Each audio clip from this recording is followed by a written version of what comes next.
Alright, so the next thing you need to pay attention to is maintenance. As everyone knows, shutters can get pretty dusty and dirty throughout the week and so on. So it's really smart if you dust them once a week to make sure that they still look nice. For a deeper clean, you can just use a damp cloth, wipe it down, or use a soft vacuum brush to get off any extra dust or dirt or things like that. For spot cleaning, for wood shutters, you use a damp towel and treat with wood polish. This will give it a really nice shine and make it look just as new. For vinyl or painted shutters, though, you can again use a damp towel, but this time treat with sudsy water. And it's just a simple solution to get off dirt and grime and things like that. So the maintenance it's pretty easy for shutters. It just needs to remember to be done. Also, in the paper I included some things about exterior shutters. You can just use a hose to spray off any loose dirt, or you can just wait for the rain to come and that will clean them right off. Pricing, how much is this going to cost? So it's kind of hard to put a price on everything since there's so many different sizes, materials, finishes, styles, and even installation processes used. So the pricing is really going to change, especially from stock shutters to custom shutters.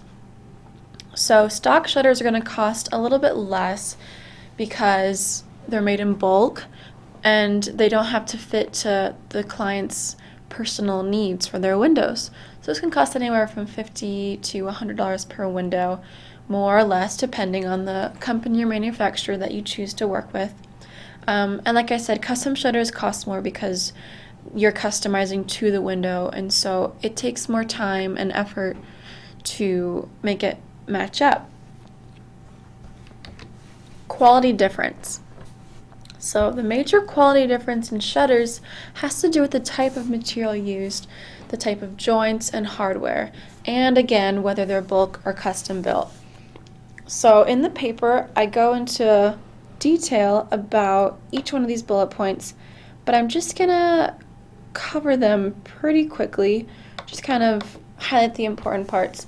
The first one is cut to fit versus custom made. So obviously, if something is custom made, it's going to cost a little bit more, but the quality in that is going to be higher because it was made to fit the window. And so you can have arched windows or slanted, and you can have a perfect shutter that goes right with that, and it'll really have a great look to your room. The next one is thick and thin. Now the thing to remember on thick and thin is thicker styles just means higher quality in itself. More wood, more material, better everything. However, if it is thinner, then it can almost look cheap.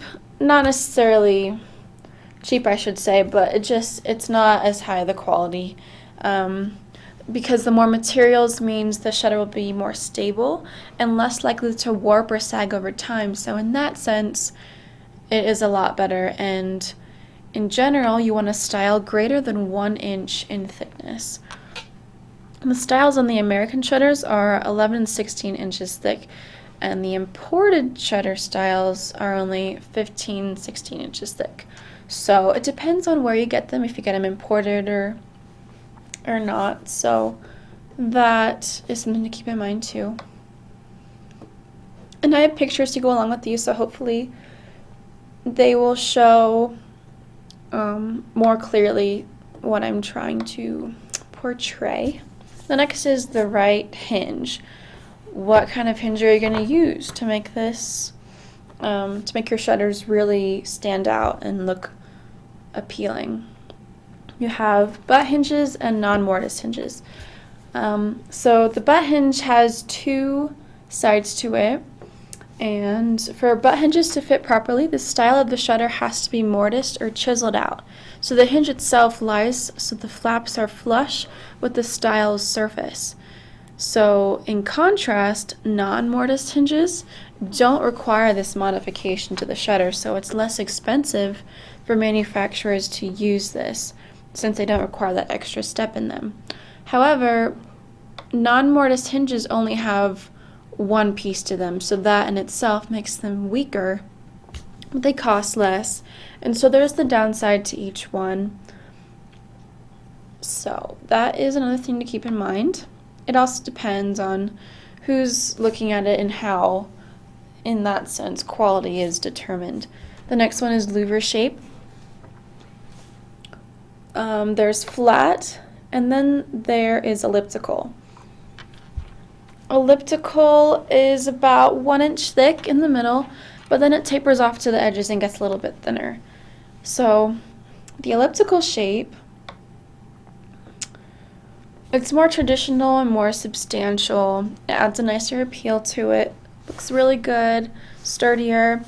However, the flat louvers, they get the job done, but if they're made too thin, then they're going to look cheap. So it's important that even that little bit of size is really going to set off if things are going to look nice or not.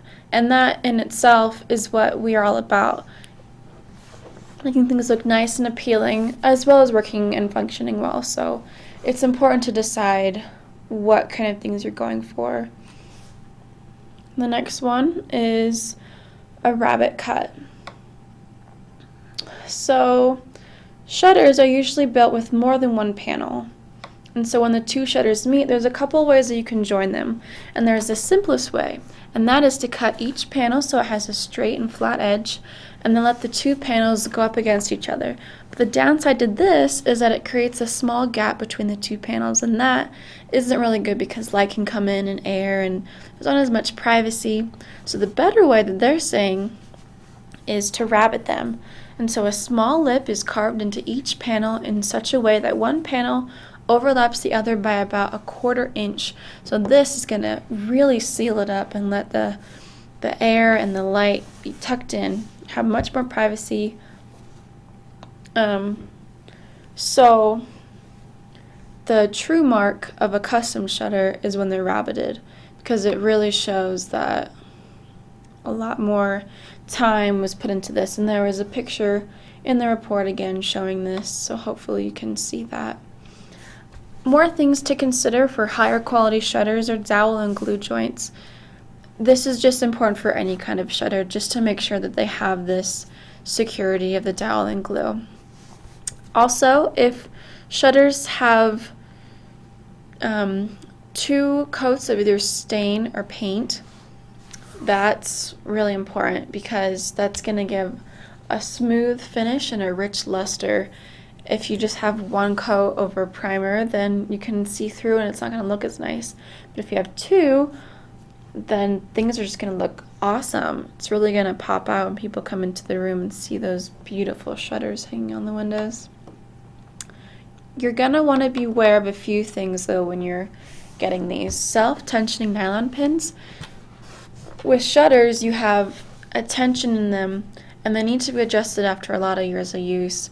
And if you don't adjust them, then it's not very good because they're going to lose their sturdiness. Also, you want to make sure that you have metal staples on the tilt rod, not plastic staples. Now, I also put this in the report so that you could remember that. But the plastic staples in themselves are a lot more fragile and complicated than the metal counterparts, and if something happens to the shutter and it gets damaged, it's almost impossible to find the parts or someone to come fix it. So it's really important that you make sure that you stay away from self-tensioning nylon pins and metal staples. So those are the things to kind of look for in the qualities of shutters.